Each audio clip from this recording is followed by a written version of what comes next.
BCCL की क्षेत्र संख्या 6 के न्यू गोधर कुसुंडा कोलियरी अंतर्गत अलकुसा कोल डंप में मैनुअल ट्रक लोडिंग में स्थानीय बेरोजगार मजदूरों को रोजगार देने की मांग को लेकर पूर्व निर्धारित कार्यक्रम के अनुसार उपेंद्र शर्मा उर्फ मंटू शर्मा ने अर्थी, हंडी, कफन रखकर निर्विरोध मौन आमरण अनशन धरना का शुभारंभ किया।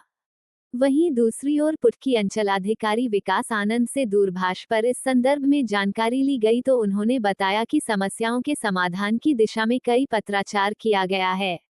विधि संवत कार्रवाई के लिए 1-2 बैठक की गई है। हम लोग प्रयासरत हैं कि समस्याओं का हल निकाल दिया जाए, जिसके भी क्षेत्राधिकार में कार्य होगा उनसे वार्ता चल रही है। बीसीसीएल को भी पत्राचार किया गया है। दोनों पक्षों को देखा जा रहा है जो कार्यरत दंगल हैं और मंटू शर्मा के दंगल को भी बीसीसीएल द्वारा डंप को संचालित किया जा रहा है। बीसीसीएल का कार्य लगभग समाप्त होने को है। इन सारी चीजों को देखते हुए मंटू शर्मा का दंगल एवं कार्यरत दंगल दोनों को मिलाकर समस्याओं को हल करने की दिशा में कार्यरत हैं। इस संदर्भ में आज केंदुआडीह थाना प्रभारी से भी बात हुई है। छठ के बाद दोनों पक्षों को मिलाकर जो भी कंक्लूजन निकल पाए उनको निकालने का प्रयास किया जाएगा। यह धरना मौन नहीं, निर्विरोध मौन धरना है और यह धरना 2 हमारे प्रशासनिक पदाधिकारी के विरुद्ध है। एक अंचल के महोदय पुटकी श्री विकास आनंद जी धनबाद और दूसरे हमारे थाना प्रभारी महोदय केंदुआडीह श्री प्रमोद पांडे जी के। आज 7 तारीख को जो घटना इतना भयंकर घटी मेरे साथ कि हम लोग 14 दिन से आज एकदम मानसिक पीड़ा से त्रस्त हैं। लेकिन उनसे आवेदन से पूछा गया था कि सर आज भी मेरा मांग अगर निवेदन पूर्वक कहीं गलत है तो बताते हुए रद्द या स्थगित करने का आदेश कर दिया जाए 5 से पहले। लेकिन वो सीओ साहब ने लेटर पता नहीं कब, वो तो लेटर हमेशा फर्जी बनाते हैं, कब बनाते हैं कब देते हैं कुछ पता नहीं। तो जब 26 तारीख को अंचल ऑफिस से निकल गया था और मेरी मांग थी कि 5-10 तक लगभग 11 दिन, लगभग 9 दिन तक कुछ नहीं बोला गया। जब सारा तैयारी हो गई, जीएम साहब कुसुंडा को भी निर्गत हो चुका था कि मंटू शर्मा 7 तारीख को तमाम आदेश के ऊपर खुशी के उपलक्ष्य में सत्यनारायण स्वामी का कथा कहते हुए लोडिंग कार में लगने जाएंगे। और अगर पूर्व की भांति हमेशा कहा गया कि 6 ट्रक कोयला भी नहीं मिलेगा तो पूर्णबंदी का कार्यक्रम था, ऊपर लिखित दिया हुआ था, 16 जुलाई को दिया हुआ था। लेकिन उन्होंने कुछ नहीं किया, बस हमको हरासमेंट, हमारे जितने गरीब मजदूर को, बस कि मैं प्रशासन पर अधिकारी हूँ, ज़्यादा कुछ करोगे तो अपने सिपाही से एक हाथ पर माथा पर रुमाल गमछी रखवा लेंगे और केस करवा करके मंटू को ठेलवा देंगे। तो महोदय, मैं भी ग्रेजुएशन लेवल का स्टूडेंट नहीं हूँ, मैं टीचर हूँ, आप भी जानते हैं। तो मैंने उस दिन से मैंने पीछे हटना और प्रशासन की बात मानना उचित समझा और अपने लोगों को कहा कि हट जाओ, प्रशासन ने ऐसा सोच रखा है, हट जाओ। क्या होगा गांव में, समाज में क्या हार जीत इसमें। तो अब 14 दिन से सारा सामान, पंडाल उंडाल, कुर्सी, साउंड, लाइट इसे भाड़ा दिए, कोई 50,000 भाड़ा सब लग गया अब तक। और तन बर्तन सारा था, कितने सारे 50 किलो तो फल बर्बाद हो गए, सड़ के फेंका गए।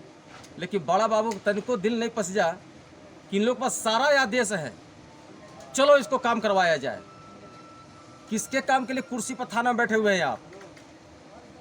विनती की एक सीमा होती है। 4 बरस आपके थाना प्रभारी महोदय केंदुआडीह के टेबल पर अनुमंडल कार्यालय पत्रांक संख्या 1098C 6 दिसंबर 21, अनुमंडल कार्यालय का पत्रांक संख्या 45C 6 जनवरी 2023, एसपी साहब का 4 आदेश, नंबर उतना याद नहीं है, डीएसपी साहब का 5 आदेश, मैं झूठ नहीं बोल रहा हूँ, सीओ साहब का भी आदेश है। खुद बड़ा बाबू थाना प्रभारी महोदय 18 तारीख को सीओ के लेटर नंबर 34 डेट 13/1 के ऊपर थाना में दोनों पक्षों को बुलाकर वार्ता कराते हुए आदेश दिए थे। उनका पत्रांक संख्या स्वयं निर्गत है 617 24 फरवरी 25 को। अब बताइए कि उनसे पूछा जाए कि थाना में बैठक 25 मार्च 2022 को हुआ, 4 बार उसी 22 में बैठक हुआ, फिर 18 जनवरी 2025 को हुआ, 12/12/24 को हुआ, क्यों समाधान नहीं हुआ? बड़ा बाबू, एक क्वेश्चन आपसे है, रहेगा, और एक क्वेश्चन ऑन मीडिया में कह रहा हूँ, आप लिखित देना होगा कि क्यों नहीं हुआ, क्या कारण है। हमेशा लिखते हैं कि विधि व्यवस्था भंग होने की समाधान। मैं कहता हूँ कि सब मेरे भाई है, सबका आशीर्वाद है, ये अच्छी काम है, कौन आशीर्वाद नहीं दे रहा, नाम बताओ तो। सबका आशीर्वाद है, आप हमेशा पता नहीं कहाँ से ले आते हैं। कि विधि व्यवस्था भंग उत्पन्न होने की संभावना थी। लीजिए पढ़ते रहिए। तो यही बात है कि आज से मेरा निर्विरोध मौन अमरण अनशन धारणा है कि सीओ अंचल अधिकारी महोदय पुटकी श्री विकास आनंद जी धनबाद के को ऊपर मुख्य सचिव के आदेश का उल्लंघन करने के लिए उल्लंघन करने के ऊपर अनगिनत अधिनियम 2005 की धारा 19 का आवेदन को फाड़कर अंचल से फेंकने के ऊपर झूठा सूचना देने के ऊपर मुकदमा दर्ज करने का आदेश दिया गया है। और उस पत्रांक संख्या में लिखा गया है सचिव झारखंड सचिव के द्वारा सरकार के अवर सचिव सह जन सूचना पदाधिकारी के द्वारा कि डीसी साहब, एसएसपी सर, आप सीईओ पर मुकदमा दर्ज का कॉपी अधिनियम 2005 की धारा 19(1) के तहत निर्गत हो चुका है, वह मंटू को मत दीजिए, सचिवालय झारखंड सरकार को निश्चित रूप से 2 दिन पर कराया जाए। लेकिन आज तक मुहैया नहीं कराया गया। तो धनबाद जिला के उपायुक्त महोदय से प्रार्थना है, अपर समाहर्ता महोदय से प्रार्थना है कि आपके टेबल पर 281 नंबर आवेदन संख्या पड़ा हुआ है। इसी संदर्भ में आपका पत्रांक संख्या 1106 भी निर्गत है और इसी संदर्भ में आपके टेबल पर पड़ा हुआ है। ऐसे भ्रष्टाचारी अधिकारी किसी का भला नहीं करते, आने वाली पीढ़ी के लिए विनाश का कारण है सब है। मैं अब तक कहता था कि मैं LIC का एजेंट हूँ, शिक्षक हूँ, लेकिन आज से मैं जनप्रतिनिधि हूँ। वो बात की बात हो गई। और